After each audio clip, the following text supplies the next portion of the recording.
Hoaks telur palsu dan beras palsu? Kok bisa ada? Hoaks yang bermunculan di media sosial semakin beragam. Isunya tergantung momentum. Ini yang perlu kita ketahui. Ada hoaks yang menyebar karena momentum, ada pula hoaks yang menyebar sepanjang waktu, tak tergantung momen tertentu. Beberapa waktu lalu, ramai hoaks tentang telur palsu dan beras palsu. Kok bisa ya ada hoaks seperti ini?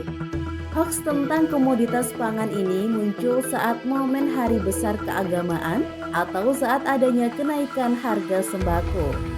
Penyebar hoaks ingin memunculkan kekhawatiran publik dengan menggoyang stabilitas sosial. Dua hal ini merupakan tujuan penyebaran hoaks, selain ada yang ingin menangguk keuntungan secara ekonomi.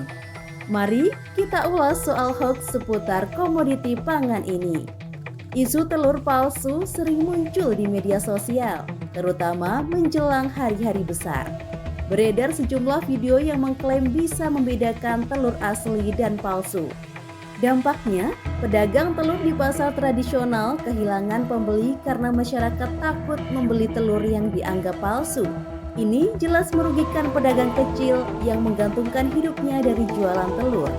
Setelah diverifikasi Badan Pengawas Obat dan Makanan atau BPOM dan para ahli pangan menyatakan, hingga kini belum ada bukti telah beredar telur palsu di pasaran. Proses pembuatan telur palsu sangat rumit dan mahal sehingga tidak masuk akal secara ekonomi. Telur asli punya karakteristik yang sulit ditiru, seperti tekstur putih telur dan kuning telur yang khas. Selanjutnya, ada isu beras palsu. Isu ini juga sering muncul di waktu-waktu tertentu dan bikin panik, terutama di kalangan ibu rumah tangga yang khawatir dengan kesehatan keluarganya. Beras palsu diklaim terbuat dari plastik atau bahan sintetis lainnya. Isu ini muncul saat harga beras tinggi dan sempat adanya pembatasan pembelian beras. Akibat isu ini, banyak pedagang beras yang mengalami penurunan penjualan. Beredarnya beras yang diduga terbuat dari plastik menyebabkan pedagang beras di sejumlah wilayah merugi. Salah satunya pedagang beras di Pasar Induk Beras Johar, Karawang, Jawa Barat. Masyarakat jadi takut membeli beras di pasar tradisional dan lebih memilih beras kemasan yang harganya lebih mahal. Faktanya, beras asli memiliki sifat fisik dan kimia yang sulit ditiru. Tidak, Pak. Jadi mana mungkin ya. Jadi kalau dari sisi ininya saja ya, dari sisi teknisnya gitu kan, kita tahu plastik itu kan pasti melar ya, ketika dipanaskan itu pasti meleleh gitu ya, meleleh.